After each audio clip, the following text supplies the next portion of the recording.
Our economy is stronger than the American economy in the medium term. While Donald Trump kind of belittled Canada. But Canadians are reducing reliance on the U.S. as a trade partner. Look at this. 91% that Canadians should, in fact, reduce reliance on the U.S. as a... We don't have kings. We don't have thrones. The power belongs to the people, and the country belongs to the people. That what's happening in the United States right now is very similar to what was happening in Germany in the 1930s. 91%. That's how many Canadians now say their country should reduce its economic dependence on the United States. Not 60%, not 75%, a staggering 91%. In foreign policy, polling numbers like that are unheard of. To put it in perspective, only 9% of Canadians disagree. A figure so small it mirrors the number of Americans who believe the moon landing was faked. That's how fringe pro-American sentiment has become across the border. And yet here in Washington, the response has been silent.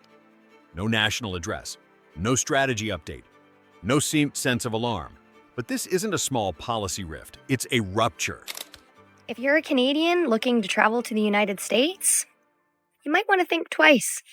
And here's why. And the fact that America's closest ally, our neighbor, our partner, our wartime companion, is turning away from us this decisively, that should terrify everyone from Capitol Hill to Main Street.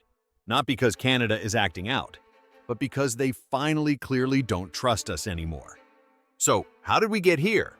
How did Canada, America's most reliable ally, neighbor, and trading partner, go from trusted friend to reluctant skeptic? From this day forward, it's going to be only America first. The answer starts in March 2025, when President Trump reignited his America First trade doctrine with a new wave of tariffs. This time, it wasn't just aimed at China or the EU. Canada was hit hard with a sweeping 25% tariff across the board, targeting critical sectors like auto parts, lumber, aluminum, and agricultural inputs. No negotiation, no warning, just a proclamation from Washington, this is how we protect American jobs. Trump called it reciprocity, but to Canadians it sounded like punishment. Ottawa responded with rare speed and force, launching $125 billion in counter-tariffs, hitting everything from American dairy and wine to heavy machinery and electronics.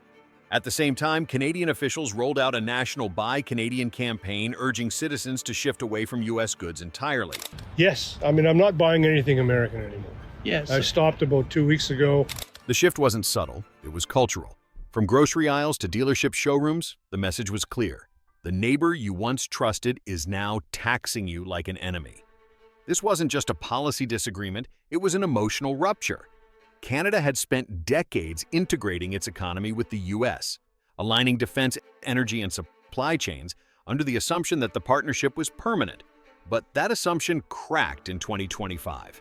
And for the first time in modern memory, trading with America became politically risky for any Canadian leader. It wasn't just about economics anymore. It was about pride, about sovereignty, about being blindsided by a country you stood beside in every war and crisis. And in Washington, the response was silence. No calls for compromise, no recognition of damage done. Canada were friends with the Americans, and now we're all being very cautious. Just another day of leverage politics while a once unbreakable friendship quietly began to unravel. Washington assumed Canada would stay loyal. It always had. Through war, recession, and decades of trade realignment, Canada was the neighbor who never drifted. Quiet, dependable, predictable. In the eyes of U.S. policymakers, there was no scenario in which Canada would seriously turn away. Tariffs. They'll grumble, retaliate a little, but they'll come around right. That assumption shattered in the streets of Ottawa, Toronto, Vancouver, and Calgary, where thousands of Canadians poured out to protest not against America, but against Trump and what he represented. These weren't fringe radicals. They were teachers, parents, artists, and business owners. And their signs said everything. No tyrants. Canada is not for sale. Defend our sovereignty. The anger wasn't about just one man. It was about what America was becoming under his leadership, erratic, aggressive, and transactional. For Canadians who had long viewed the U.S. as an imperfect but principled ally, this was a moral breaking point. The country that once stood for global order was now rewriting the rules mid-game. And back in Washington's silence, no calls for dialogue, no acknowledgement of the public backlash erupting across Canadian cities. Inside the Beltway, the reaction was chilling in its complacency. They'll cool off, some said. They need us more than we need them. But they didn't cool off. They walked away, quietly at first, then loudly. Not just through protest, but through policy. Trade deals were redirected. Statements at global summits became sharper. So all of these things from Costco are not USA products. They are either Canada or Guatemala. The Buy Canadian movement grew into a national ethos, and a once invisible red line between loyal neighbor and independent actor was suddenly clear. The blind spot wasn't just strategic, it was psychological. Washington had mistaken Canadian politeness for passivity. It assumed that loyalty was permanent. But 2025 proved something America wasn't ready to admit. Even the closest ally can leave when trust is broken.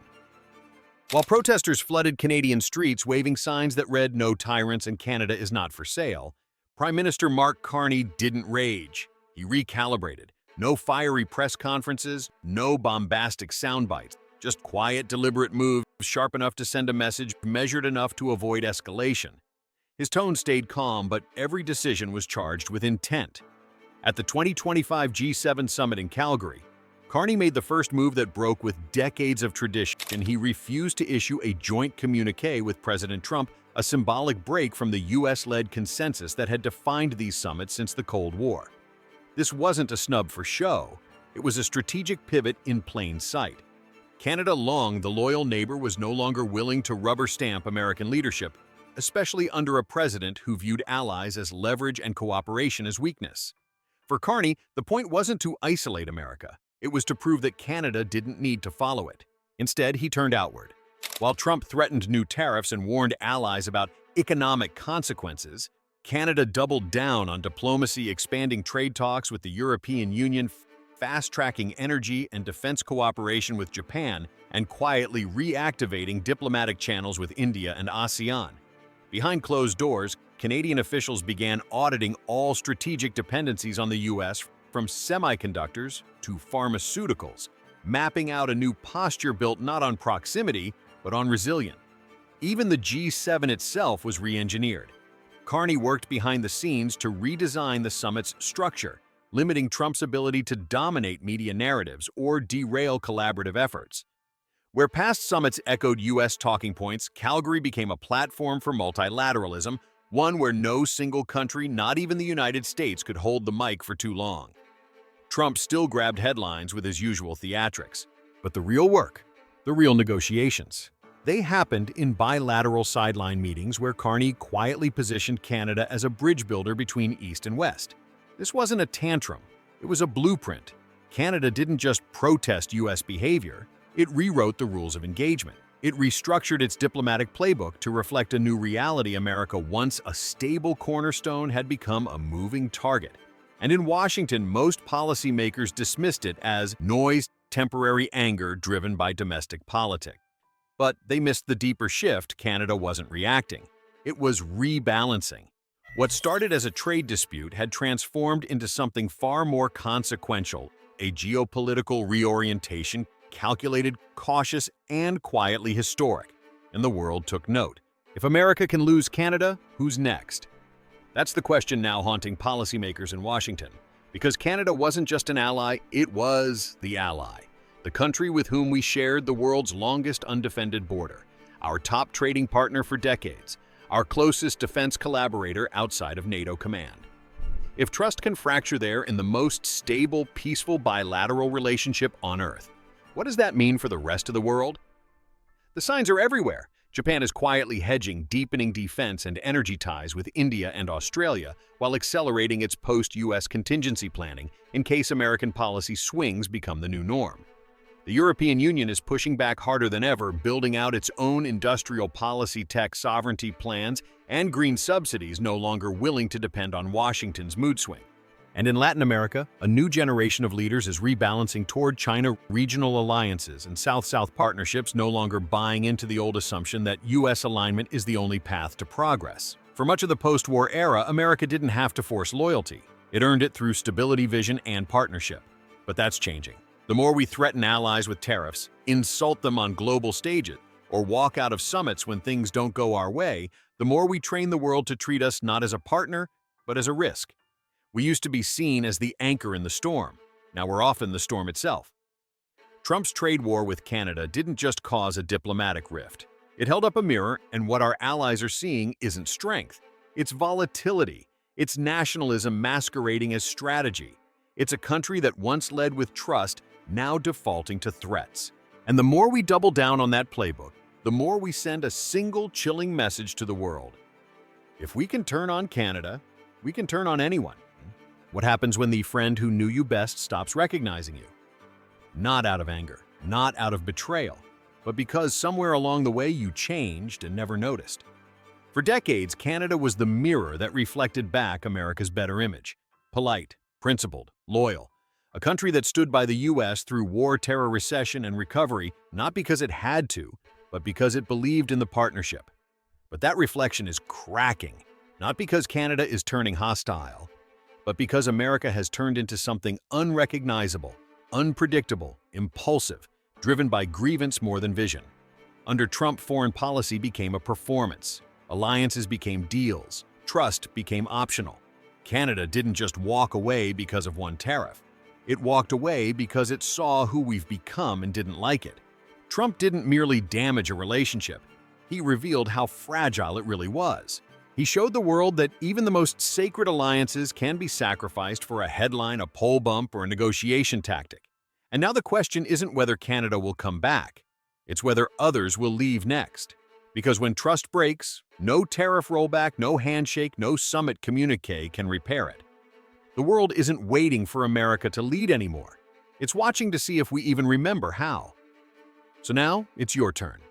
What do you think happens when trust is lost, not with enemies, but with our closest friends? Can America rebuild what it's broken? Or are we too far gone to notice who's slipping away?